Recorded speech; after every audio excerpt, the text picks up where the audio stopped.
Dennis, tell me, what is wrong with the world? So many things. Like what? Almost half the world, over 3 billion people, live on less than $2.50 a day.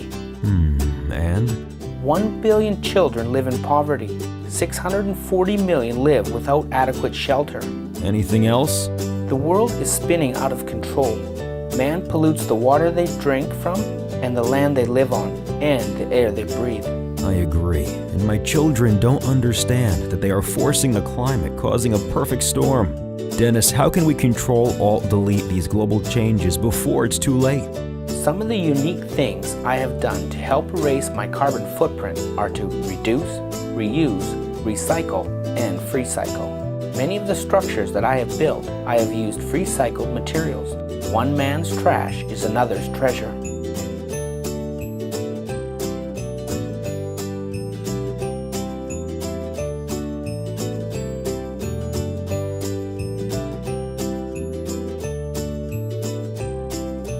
These are very good ideas. I know there are others like you that do the same. What else can be done to help reduce our carbon footprint? Composting, as well as planting trees and plants, are other ways to further reduce our footprint. Going green is great. I know that burning less fossil fuel is the way to go. We must look at other energy sources, such as solar, wind, hydro, geothermal, and ocean wave energy. These are all great, but do you really think everyone can agree to do this? No. I feel there is and always will be a definite lack of participation. In hopes to minimize our carbon footprint, others just don't care. They will be reluctant to change. Who will slow emissions in the Americas, Asia, or wherever our products are outsourced to? Dennis, think outside the box. There has to be a temporary solution to control, alter, and delete this problem. Is there any way that we can do something to buy mankind time to clean up his mess? A screen around Earth that could deflect, block, and absorb some of the solar rays. Plants can still grow in here. However, it is much cooler in here than it is out there. Someone must have thought of this idea before. Sure, some people have thought of putting millions of little mirrors in space to impede the sun's solar rays. This would never be allowed because it would pose a bigger problem to future spacecrafts and satellites. Doesn't sound too promising. No, not too promising. Are there any other ideas out there? Yes, some people have studied what happens after a volcano erupts and how it causes the Earth's temperature to drop.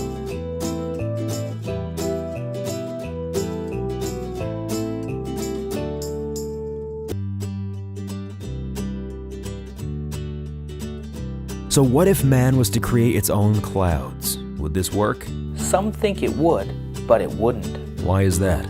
These people aren't looking at the big picture. They are forgetting the fundamentals of convection. How air, water, and heat rotate in circular patterns. Sounds like the perfect storm. Again, not too promising. Is there any way to make this screen idea work?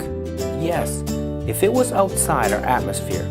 From space, it would block, deflect, and absorb some of the sun's solar rays. I can see how this could work, but I see problems. For starters, it is so big. It doesn't have to totally encompass the Earth.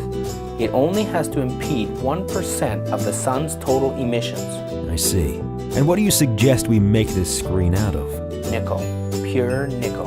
Why nickel? Because nickel isn't poisonous to humans or to animals. So a screen around the equator made up of millions of coins? No, the nickel would be an ultra-fine powder. So fine it wouldn't be damaging to shuttles or satellites. Here, let me show you.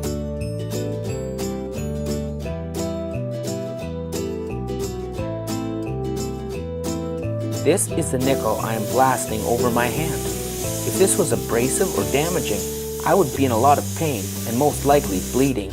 I would also put it further out in space so it wouldn't interact or interfere with satellites. I see. Tell me more. Nickel is a common material found in coins and is used in cell phones, notebooks, or anything with touchscreen capabilities. And the best thing about nickel is that it is magnetic.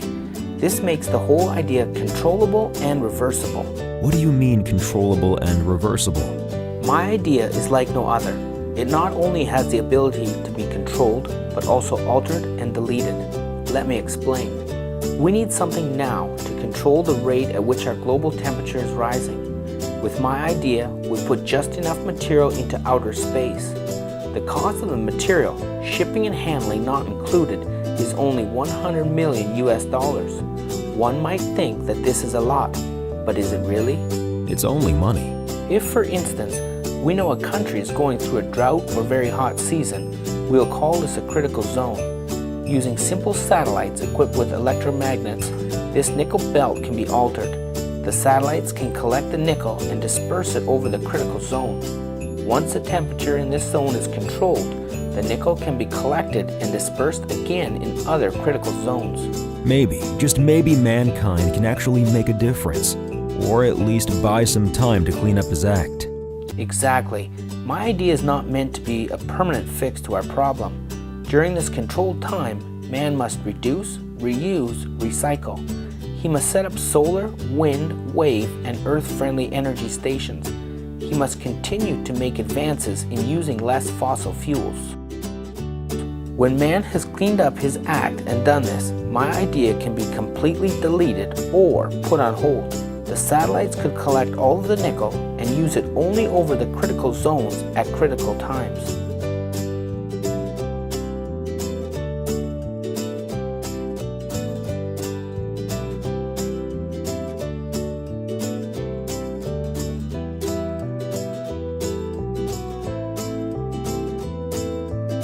Tell my children what you need. I just need a few people to see a possibility in my idea. I know further, proper testing needs to be done in a vacuum and in a wind tunnel. I will be going to NASA to complete these tests. I'm asking you to talk about and share this video with anybody and everybody. Share it with friends in radio and TV. Share it with people in other countries. If you would like to help support my testing at the NASA Research Center or help get this video translated, visit my website at cadclimatechange.com.